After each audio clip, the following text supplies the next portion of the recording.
I stared at my phone screen, watching my own son list our family's $2 million beach house for sale on Zillow. The same house I'd been secretly paying the mortgage on for 10 years using money I'd stolen from my charity. The same house his wealthy new wife believed he owned outright. As I scrolled through the photos of his property, my hands trembled. Not just from betrayal, but because I knew Derek was about to disappear with everything, leaving me to face prison alone. My name is James Miller. I'm 58 years old, and until 3 months ago, I thought I was a decent man. Executive Director of Hope Harbor Children's Foundation for 12 years. Respected in the community. The kind of guy who gets invited to charity galas and has his picture in the local newspaper, shaking hands with mayors and business leaders. That evening in March changed everything. I was sitting in my home office, laptop open, scrolling through emails about our upcoming fundraiser. The usual stuff: catering confirmations, volunteer schedules, donor thank you letters. Then I decided to check Zillow. Don't ask me why. Maybe I was procrastinating, or maybe some part of me already sensed what was coming. I typed in Derek's address, my son's beach house. Well, technically his beach house. There it was, listed for sale. $2 million. My hands started shaking before my brain could catch up. Professional photos of the deck I'd helped him stain 5 years ago. The kitchen where we'd shared Christmas dinners. The living room with that ridiculous mounted sailfish he was so proud of.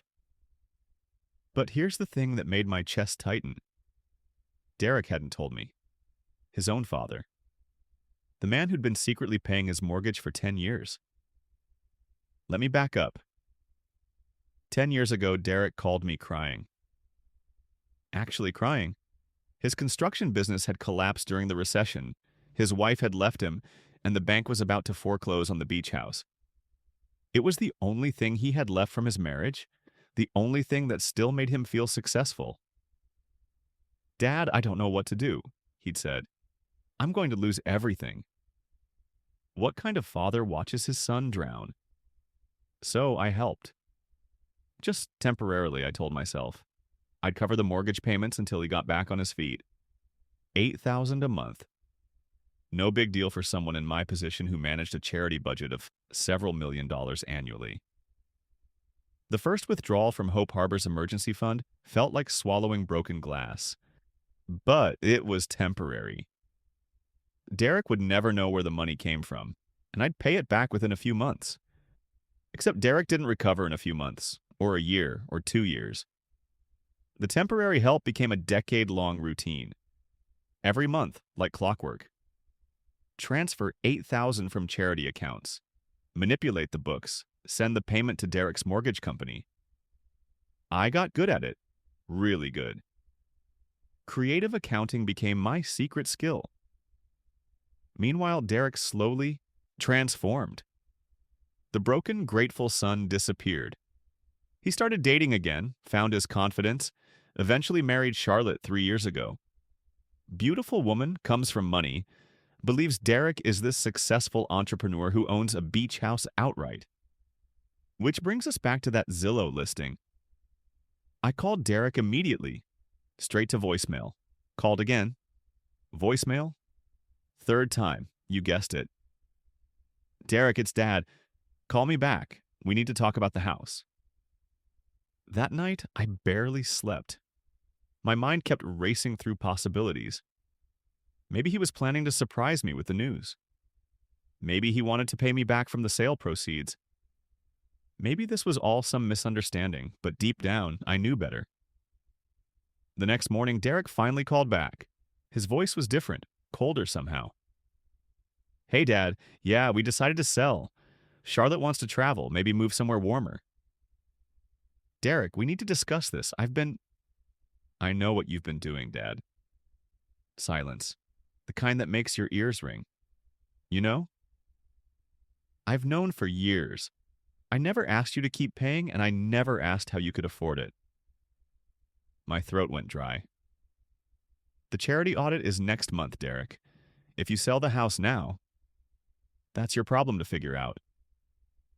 Then he hung up. That conversation changed everything. But what happened when I drove to confront him face to face 3 days later? That's when I discovered who my son had really become. The 40-minute drive to Derek's beach house felt like the longest trip of my life. My hands kept gripping the steering wheel tighter every time I thought about that phone call. I've known for years. Those words kept playing in my head like a broken record. What else did he know? Did he know about the charity funds? Did he know I'd been lying awake at night for a decade, wondering when everything would collapse? I pulled into the driveway and saw Derek's BMW parked next to Charlotte's white Tesla. Great. She was here too. This conversation was going to be even more complicated than I'd imagined. Through the large front windows, I could see them both in the living room. Charlotte was gesturing excitedly at what looked like travel brochures spread across the coffee table. Derek sat back in his chair, nodding and smiling. They looked like any other happy couple planning their dream vacation. Except their dream was funded by money stolen from children's charities. I knocked on the door. Derek answered, and for a split second, I saw something flicker across his face. Guilt? Annoyance? Hard to tell.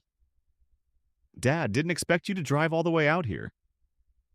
We need to talk. Charlotte appeared behind him, beaming. James, perfect timing. We're planning the most amazing trip to Europe. Derek's been telling me about all these places he wants to show me. She hugged me, and I felt sick. This woman had no idea she was married to a man living a complete lie. No idea that the house she thought her husband owned outright was actually being paid for with stolen money. That sounds wonderful, Charlotte, I managed. Derek's jaw tightened. Dad, maybe we can catch up later. Charlotte and I are pretty busy today. But Charlotte wasn't picking up on the tension. Actually, I need to run to the real estate office and then meet the photographer for some listing updates. You two should catch up. She kissed Derek on the cheek and grabbed her purse. Don't make any major decisions about Portugal without me. Portugal? They were planning to move to Portugal. The door closed behind her, and suddenly the house felt different. Smaller, more dangerous. Derek walked back to the living room without saying a word. I followed, my heart pounding. So, I said, Portugal? Seems like a nice place to start over. He wasn't looking at me, just staring out the window at the ocean. Derek, we need to talk about the audit. Your audit isn't my problem. The coldness in his voice hit me like a slap. This wasn't the son I'd raised. This wasn't the broken man who'd called me crying 10 years ago. $900,000, Derek. That's how much I've taken from the charity over the years. All for this house. All for you. He finally turned around. I never asked you to steal. You asked me to help. I asked you to help temporarily. You chose to keep helping for 10 years. You chose to steal from your charity. Those were your decisions. My legs felt weak. I sat down on the couch, pushing aside Charlotte's travel brochures. The audit starts in 2 weeks. They're going to find everything. Then you should have thought about that before you decided to become a criminal. The word hung in the air between us. Criminal. Coming from my own son. Derek, they're going to arrest me. Federal prison. Do you understand what that means? For the first time, his expression softened slightly, but only slightly. Dad, I'm sorry this is happening to you, but I can't fix your problems anymore. Anymore? When did you ever fix my problems? I've been fixing yours for a decade. And I never asked you to continue after the first year. You could have stopped at any time. He was right, and that made it worse. I could have stopped, should have stopped, but watching your child struggle does something to your brain, makes you do things you never thought possible. The house sale, I said. When's closing? 2 weeks. My blood ran cold. Derek, that's exactly when the audit results come out. He shrugged. Coincidence. Is it? Because it looks like you're planning to disappear with $2 million right when your father goes to prison. I'm not disappearing. I'm moving to Portugal with my wife to start a new chapter of our lives. The way he said my wife made me realize something terrible. Derek wasn't just abandoning me, he was abandoning himself. The real Derek. He'd become so comfortable living this lie with Charlotte that he'd convinced himself it was reality. What are you going to tell her when she finds out the truth? What truth? That my father made some bad financial decisions? She doesn't need to know the details. The truth that you've been lying about everything, that you don't own this house, that you're not a successful entrepreneur, that your entire relationship is built on deception. Derek's face darkened. My relationship with Charlotte is none of your business. It became my business when I started funding your fake lifestyle with stolen money. We stared at each other across the living room. This wasn't how I'd imagined this conversation going. I thought maybe Derek would be grateful. Maybe he'd offer to help cover the missing funds now that he was about to get $2 million from the house sale. But the man standing in front of me wasn't grateful. He was calculating, cold. He'd become someone I didn't recognize. Derek, Hope Harbor serves 300 kids. 300 children who depend on our programs for food, education, after-school care. When this comes out, the charity might collapse. Those kids will lose everything. You should have thought about that before you started stealing from them. I was helping my son. You were helping yourself feel like a good father. That one hit deep. Maybe because there was truth in it. The sound of Charlotte's car in the driveway broke the tension. Derek immediately straightened up, his whole demeanor changing.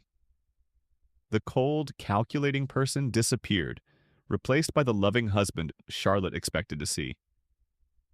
This conversation is over, Dad. I'm selling the house. Charlotte and I are moving to Portugal. You need to figure out your own problems. Charlotte burst through the door, arms full of paperwork and flowers. The realtor thinks we might get multiple offers, she announced cheerfully. And I picked up some gorgeous lilies for the staging photos. She looked between Derek and me, finally noticing the tension. Everything okay? Derek smiled and put his arm around her. Just talking about the sale. Dad's a little sentimental about the house. Sentimental? Right. I stood up knowing I needed to leave before I said something that would destroy Charlotte's world. At least not yet. I should get going, I said. Charlotte hugged me goodbye. We'll have you over for dinner before we leave for Europe. I want to cook you something special. As I drove away, I kept thinking about Charlotte's innocent smile, about Derek's transformation into someone I barely recognized, about 300 kids who had no idea their programs might disappear because of my choices. But mostly, I thought about what Derek had said. You chose to become a criminal. He was right. But what he didn't understand yet was that criminals don't usually go down alone. And I was starting to realize that my son's perfect escape plan might not be as foolproof as he thought. The real question was, how far was I willing to go to save myself? And how much of Derek's new life was I willing to destroy to do it? That night, I sat in my home office staring at a blank resignation letter. The cursor blinked at me like a judgmental eye. How do you explain a decade of theft to people who trusted you? How do you tell 300 kids that their after-school programs might disappear because you couldn't watch your son fail? I typed a few sentences, deleted them, typed some more. The words felt like ash in my mouth. Dear board members, I regret to inform you that I have been embezzling funds. Delete. To whom it may concern, due to personal financial decisions. Delete. The truth was, I had 2 weeks before the audit results would destroy everything anyway. 2 weeks to decide how this story would end. Well, I could confess and take full responsibility. Face federal prison at 58. Watch Hope Harbor's reputation crumble because of my actions. Let Derek sail off to Portugal with his $2 million while I rotted in a cell. Or I could fight back. The idea came to me around 3 in the morning. I was researching federal embezzlement sentences when I stumbled across something interesting. Accomplice liability. If someone knowingly benefits from stolen funds, they can be held legally responsible too. Derek knew. He'd admitted it during our confrontation. I've known for years. But could I prove it? And more importantly, was I willing to destroy my own son to save myself? The next morning, I drove back to the beach house. Derek's BMW was gone, but Charlotte's Tesla sat in the driveway. Through the window, I could see her on the phone, probably coordinating their Portuguese escape. I knocked. She answered with that same bright smile. "James, Derek's at the gym, but come in. I was just talking to our realtor." Their realtor? Right. Charlotte led me to the kitchen, chattering about closing dates and international wire transfers. The irony was thick enough to cut with a knife. Here she was, discussing financial logistics with the man who'd actually been financing her husband's lifestyle through criminal activity. "Charlotte," I said carefully, "can I ask you something about Derek's business?" "Of course, though honestly he's so modest about his success, always downplaying his achievements." Modest, that's one word for it. "What exactly does he tell you about his income sources?" She looked puzzled by the question. "Well, he has several investment properties, some consulting work, residual income from when he sold his construction business." Why? Investment properties, consulting work, residual income. All lies. The front door opened, and Derek walked in wearing gym clothes and a suspicious expression. "Dad, back so soon?" Charlotte beamed at him. "Your father was just asking about your business ventures. I told him how proud I am of everything you've built." The look Derek gave me could have melted steel. "Charlotte, didn't you have that appointment with the photographer?" "Oh, right, I should get going." She kissed him goodbye and grabbed her keys. "James, we should have lunch soon. I want to hear more stories about Derek growing up." Stories. I had plenty of those, but probably not the kind she was hoping for. After she left, Derek's mask dropped completely. "What are you doing here?" "Research," I said. "Did you know that accepting money you know comes from criminal activity makes you an accessory after the fact?" His face went pale. Just slightly, but I caught it. "You're threatening me now?" "I'm explaining legal concepts. See, when the FBI investigates embezzlement cases, they look at where the money went, and $900,000 flowing to mortgage payments on a house owned by someone who knew the source was illegal? That creates problems." Derek sat down hard on the couch. For the first time in years, he looked like the scared man who'd called me crying a decade ago. "Dad, you can't seriously be considering—" "What? Telling the truth about our arrangement? About how you've knowingly benefited from stolen charity funds for years?" The silence stretched between us. Outside, waves crashed against the shore. Inside, my son's perfect life was starting to crack. But here's what I realized in that moment of victory. Destroying Derek wouldn't save me. It would just mean we both went down together. Which left me with one final, desperate option. That night, I made my choice. Not the choice Derek expected, not confessing to save my skin or destroying him to save myself. Something else entirely. I called Charlotte. "James, it's kind of late." "Charlotte, I need to tell you something about Derek, about the house, about everything." The silence lasted forever. Then, "What do you mean?" So I told her, all of it. The decade of mortgage payments, the stolen charity money. Derek's lies about owning the house, about his business success, about everything she thought she knew about the man she married. When I finished, she was crying. "Why are you telling me this?" "Because in 2 weeks, the FBI is going to arrest me. Derek's planning to disappear to Portugal with money from selling a house he doesn't actually own. And you deserve to know who you're married to." She hung up. The next morning, Derek called me screaming. What did you do? I told her the truth. You destroyed my marriage. You destroyed everything. I saved her from building a life on lies, something I should have done for myself years ago. Charlotte had confronted Derek that night, demanded answers. When he tried to spin it, she'd already called the mortgage company, confirmed everything I'd told her. She'd left him, moved back to her parents' house, filed for separation. The house sale fell through when Charlotte's lawyer got involved. Turns out she'd put money into renovations, thinking she was investing in their shared property. Now she wanted every penny back. Derek's escape plan collapsed overnight. But here's the thing about telling the truth. It's contagious. 3 days later, I walked into Hope Harbor's board meeting. I'd written a confession letter, but I didn't need to read it. The words came naturally. I told them everything. The first desperate withdrawal 10 years ago, the gradual escalation, the creative accounting, the $900,000 I'd stolen to save my son from foreclosure. I resigned immediately, offered to cooperate fully with any investigation, made arrangements to surrender my house, my savings, everything to help repay what I could.